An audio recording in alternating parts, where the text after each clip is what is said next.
என்று பெருமானார் ஸல்லல்லாஹு அலைஹி வஸல்லமே பாராட்டி சொல்லியிருக்கிறாங்களே. நபிமார்களுடைய 4வது நபியை தலைமுறையா இறை தூதரா வரக்கூடிய ஒருவர் என்ன செய்யறாருன்னு கேட்டா, இன்னொரு ஆட்சிக்கு கட்டுப்பட்டு நடக்கிறார். நபியா இருக்கிறாரு, இன்னொரு ஆட்சி கட்டுப்பட்டு நடக்கிறார் என்பதை நம்ம என்ன செய்யறோம் பார்க்கிறோம். இன்னொன்னையும் கவனிக்க வேண்டியிருக்கிறது. நபிமார்கள் அனுப்பப்படுவது ஆட்சி நிலைநாட்டுவதற்கு தான் அனுப்பப்படுவார்கள் சொல்லுவாங்க, பிரச்சாரம் பண்ணுவாங்க. நபிமார்கள் அதுக்கு அனுப்பப்படுறதே கிடையாது. எத்தனை நபிமார்கள் ஆட்சி பண்ணாங்க? அல்லாஹ் அனுப்பின நபிமார்கள் எத்தனை பேருக்கு ஆட்சி? எல்லாம் ஆடி ஓத வெட்டு குத்து ஊரை விட்டு விரட்டுறது இதான் அனுப்பிச்சே தவிர எந்த நபிமார்கள் ஆட்சி பண்ணாங்க? ஒரு சுலைமான் நபி, ஒரு தாவூத் நபி, ஒரு மூசா நபின்னு சில நபிமார்கள் ஆட்சி பண்ணாங்க என்று வருவதை தவிர எத்தனை நபிமார்கள் அரிச்ச கொண்டு விட்டாங்க, வெட்டியை கொண்டு விட்டாங்க. நபிமார்கள் வர்றது கொள்கையை சொல்றது வருவாங்க. சில பேருக்கு ஆட்சியும் கிடைக்கும், சில பேருக்கு கிடைக்காம போயிடும். கிடைச்சா அவங்க இஸ்லாம் அல்லாஹ் சொல்ற சட்டத்தை அமல்படுத்துவாங்க. கிடைக்கலையா அதுவே நிச்சயம் ஆக்கி போடுறாங்க. என்ன சொல்லுவாங்க? ஆட்சி அமைக்கணும், இந்த நாளைக்கு இஸ்லாமிய ஆட்சி உண்டாக்கி ஆகணும் அப்படின்னு உங்களுக்கு எந்த குர்ஆன் வசனம் சொல்லுது? இஸ்லாமிய ஆட்சியை உண்டாக்கணும் நீங்க சொல்லப்பட்டிருக்கா? நீங்க தௌஹீதை சொல்லணும். தௌஹீதை சொல்லும் பொழுது மக்கள் வந்தார்களே, ஆனால் தௌஹீதை ஏற்றுக்கொண்ட மக்கள் வரும்போது தன்னால ஒரு இஸ்லாமிய அரசு தன்னால உண்டாகும், அந்த வாய்ப்பு கிடைக்கும். மக்கள் ஏற்றுக்கொண்டார்களே, ஆனால் ஏற்றுக்கொள்ளனா வராது. நாட்டி நீ குற்றவாளி இல்ல, நீ வேறு செஞ்சுட்டு போகணும். அப்ப ஆட்சியை உண்டாக்குறதுக்கு தான் இவங்க வந்தாங்க என்று சொன்னா, யூசுப் நபி ஒரு நபியா இருக்கிற ஒருத்தர் நபி இல்லாதவருடைய ஆட்சியை ஏத்துக்கிட்டு உனக்கு நான் மந்திரியா இருக்கு, நீ மன்னரா இருக்கு, நான் உனக்கு இருக்கிறேன் அப்படி சொல்லலாமா? அதுதான் இஸ்லாமிய லட்சியமா இருந்தா ஒரு நபி போய் ஒரு நபி இல்லாத ஒரு ஆளை ஆட்சி தலைவரா ஏத்துக்கிற முடியுமா? மன்னரா ஏத்துக்கிற முடியுமா? அவருக்கு பதவி வகிக்க முடியுமா? அப்ப யூசுப் நபியுடைய அவசர அழகான வரலாறுங்கிறான், உங்களுக்கு படிப்பினை இருக்குங்கிற ஆயாத்துல் சாயிலி கேள்வி கேட்கக்கூடியவர்களுக்கு அதுல படிப்பினை இருக்குன்னு எல்லாம் சொல்லி காட்டுறான். சூறாவுடைய ஆரம்பத்தில் அப்படி வருது. யூசுஃபுடைய வரலாறில் கேள்வி கேட்கக்கூடியவர்களுக்கு படிப்பனைகள் அத்தாட்சிகள் உள்ளன அப்படின்னு சொல்றான். அப்ப யூசுப் நபியுடைய வரலாறுல நம்ம என்ன ஆட்சி அதிகாரத்துக்கு ஒரு ஆதாரம் காட்டுவதாக இருந்தால் யூசுப் நபியை தான் காட்ட இயலும். அவர் தான் ஆட்சியில் இருக்கிறாரு, அவர் தான் நிர்வாகம் பண்றாரு. அந்த மாதிரி விரிவா சொல்லப்படக்கூடியவர் அவர் எப்படி நடந்து கொண்டிருக்கிறாரு? இன்னொரு ஆட்சிக்கு கட்டுப்பாடு நடந்திருக்கிறாருன்னு பாக்குறோம். இவங்களா விளங்காம போட்டு என்ன செய்யறது? இதுதான் நோக்கங்கிற மாதிரி ஆக்கி தௌஹீத் ஆக்கி ஆட்சி உண்டாக்கணும்னு என்ன தெரியுமா?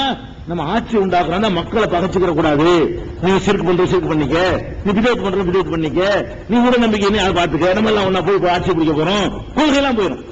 இந்த மாதிரி பேச ஆரம்பித்தார்களே, ஆனால் தௌஹீத் போகும், விதேத் வரும், எல்லாத்தையும் அனுசரிக்கணும்ல.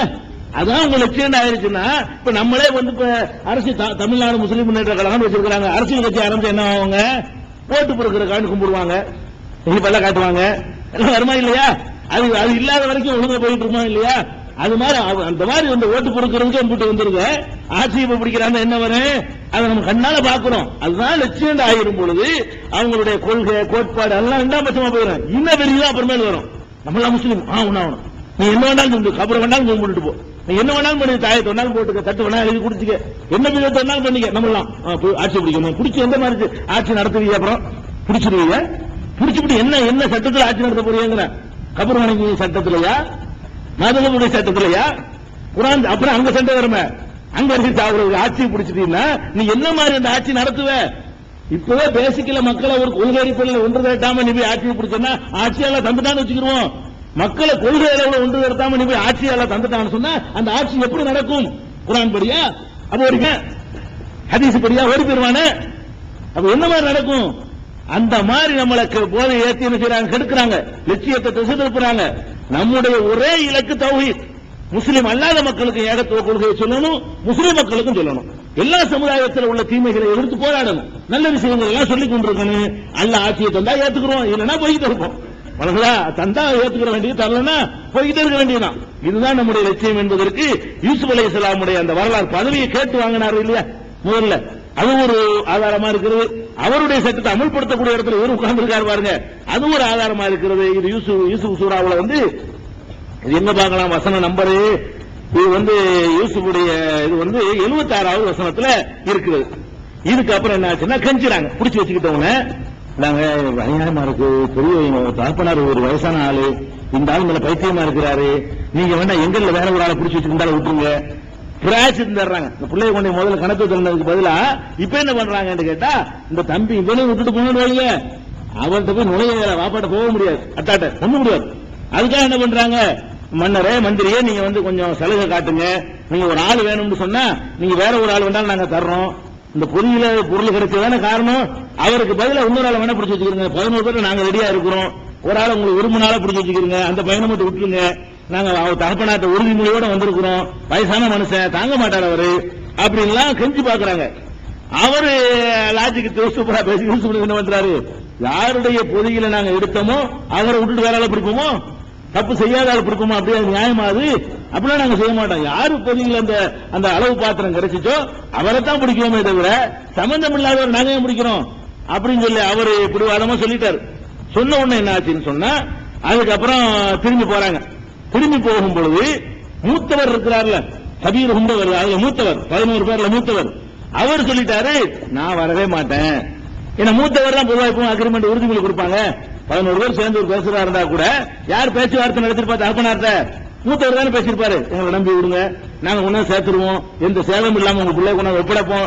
இப்ப ஒன்னா எங்க வாப்பாட்ட நான் சொல்லிட்டேன், இப்ப போய் சொன்னா நம்ப மாட்டார் அவர், ஏற்கனவே ஒரு போய் சொல்லி இருக்கிறோம். இப்ப போய் நம்ம சொன்னோம்னா இந்த பையனை என்னவோ பண்ணிவிட்டோம், இந்த தம்பி என்னவோ பண்ணிட்டோம்னு அவர் நினைக்குவார், நம்பவே மாட்டார் அவரு. அதனால நான் வரவே மாட்டேன், நீங்க 10 பேர் மட்டும் போங்க, நான் இங்கேயே தான் இருப்பேன், ஏற்கனவே நம்ம அநியாயம் பண்ணி இருக்கிறோம், அதனால அல்லாஹ் எனக்கு ஒரு தீர்ப்பு அளிக்கிற வரைக்கும் நான் இந்த ஊர்ல சுத்திக்கிட்டு இருக்க போறேன் அப்படின்னு அவர் கடைசி மாட்டேன்ட்டார். இந்த 10 பேர் மட்டும் என்ன செய்யறாங்க, திரும்பி போறாங்க. போய் என்ன செய்யறது, போய் சொல்ல சொல்றாரு, நீங்க விஷயம் நடந்த விஷயம் பொய்யா சொல்ல போறோம், முதல்லாம் போய் சொல்லிவிட்டோம், இது உள்ளே சொல்லுங்க. ஏன்னா இவங்களை பொறுத்த வரைக்கும் உள்ளது என்ன, திருடன் தானே. யூசுப் நபிக்கும் அவருக்கும் தான் திருடன் இல்லைன்னு தெரியுமே தவிர செட்டிங்னு இந்த 10 பேர் 11 பேர் பார்வையில் யாரு, இந்த பையன் திருடிவிட்டான், தம்பி காரணி தான் திருடிவிட்டான் என்பது அவங்களுக்கு தெரிஞ்ச உண்மை. அதான் உண்மையில அவங்க நினைக்குவாங்க. அப்ப நடந்த உண்மை போய் ஆப்பாட்ட சொல்லுங்க, அத்தாட்ட சொல்லுங்க, உங்க மகன் திருடிவிட்டான், நாங்க தெரிஞ்சதான் உள்ளதான் சொல்றோம், எங்களுக்கு மறைவானதான் தெரியாது, திருநெல் கண்ணால அங்க பார்த்தோம், பையில எடுத்தாங்க, அதனால பிடிச்சி வச்சுக்கிட்டாங்க. உங்களுக்கு சந்தேகமா இருந்தா அந்த ஊர்ல ஆள் அனுப்பினாலும் விசாரிங்க நடந்துச்சா இல்லையாண்டு. ஊர் பூரா தெரிஞ்ச விஷயமா போச்சு, இது இந்த மாதிரி வந்தாங்களா 11 வந்தாங்களா தம்பி அதை திருவிட்டாங்கன்னு எல்லாருக்கும் தெரியும், ஊர்ல விசாரிங்க என்றெல்லாம் போய் நீங்க போய் சொல்லுங்கன்னு சொல்லி இவரு அனுப்பி வச்சுட்டாரு. மூத்தவர் மட்டும் இருந்துகிட்டு 10 பேர் அனுப்பிடுறாரு. அங்க போய் சொன்ன என்ன பண்ணிட்டாருன்னு கேட்டா, அதே யூசுப் அவர் நம்ப மாட்டேங்கிறாரு, முதல்ல நம்பல, இது நெசத்தை சொல்லும்போது நம்ப மாட்டேங்கிறாரு. யாக்கூப் அலைஹிஸ்ஸலாம் நினைச்சாங்க, இல்ல பை சவாலத்துக்கு அன்புசுக்கும், நீங்க என்னமோ பண்ணிட்டீங்க, நபிமார்களுக்கு மறைவானது தெரியலன்னு பாத்தீங்களா, அவர் யாக்கூப் நபி நம்பி இருக்கணுமா இல்லையா, ஏன்னா அதான் நடந்தது, இவங்க ஒண்ணும் செய்யலையா, முதல்ல தான் இவங்க தப்பு பண்ணாங்க. இப்ப உள்ளது யூசுப் நபி தான் தப்பு பண்ணிருக்காரு தவிர, தந்திரம் பண்ணிருக்காரு தவிர இந்த 11 பேர் ஒண்ணுமே பண்ணல, இவங்க எந்த தப்பு பண்ணல. ஆனா தகப்பனார் பெரிய நபி என்ன பண்றாருன்னு கேட்டா, இல்ல நீங்க என்னமோ பண்ணிட்டீங்க, உங்க மனசுல என்னமோ கெட்ட எண்ணம் இந்த பையனையும் காலி பண்ணிவிட்டீங்க, நீங்க என்னமோ செஞ்சு விட்டீங்கன்னு அவர் சொல்றாரு. அப்ப தன்னுடைய மகன் இன்றைய நிலை என்ன என்பதை கூட அவரால் அறிந்து கொள்ள முடியவில்லை, மறைவானது தெரியும் ஆழம் பண்றாங்க உலக நபிக்கு. அதுக்கப்புறம் சொல்றாரு, நீங்க என்னதான் செஞ்சிருந்தாலும் சரி எல்லாத்தையும் அல்லாஹ் என்கிட்ட ஒண்ணு சேர்ப்பான், உயிரோட இருக்கிறாங்கன்னு நம்ம மனசுல தோணுவதற்கு அந்த யூசுப் நபியை சேர்த்து அவரையும் இவரையும் சேர்த்து அல்லாஹ் என்ற குணம் ஒப்படைப்பான், அவனுக்கு எல்லாம் தெரியும் அப்படின்னு சொல்லி அப்புறம் என்ன ஆகுதுன்னு கேட்டா, யூசுப்புக்காக வேண்டி அழுது அவரு கண்ணீர் வடிக்கிறார், கண்கள்லாம் வெளுத்துருச்சான். அப்படியே ஹதீஸ்ல வருது, குர்ஆன்ல வருது, ஒபையல்ல ஐநாஹு, அவருடைய கண்கள் எல்லாம் வெளுத்து பூத்து விட்டன, எப்ப பார்த்தாலும் அழுதுகிட்டே இருக்கிறார். அப்ப பல வருட காலங்கள், எத்தனை வருஷம் கணக்கு பண்ணி பாருங்க. அவர் சின்ன பிள்ளையில போன ஒரு 15 வயசு 12 வயசுல போன ஒரு ஆளு, அப்புறம் பருவம் அடைஞ்சி, அதுக்கப்புறம் ஜெயில ஒரு 10 வருஷம் இருந்து, அப்புறமேல அவர் ஒரு ஆட்சி ஒரு 7 வருஷம், இந்த பஞ்சகாலம் அது ஒரு 7 வருஷம்லாம் பாத்தீங்கன்னா அது ஒரு 20 வருஷத்துக்கு மேல ஆகுது. 20 வருஷத்துக்கு மேல ஒரு குழந்தைய புரிஞ்சு என்ன செய்யறாரு, 20 வருஷம் நம்பர் இல்ல, அப்படி கணக்கு பண்ணி கூட்டி பாத்தீங்கன்னா அவரேஜ் 20 தாண்டும். அப்ப 20 ஆண்டுகளாக தன்னுடைய பிள்ளையை நினைச்சு அழுது கொண்டே இருக்கிறார்.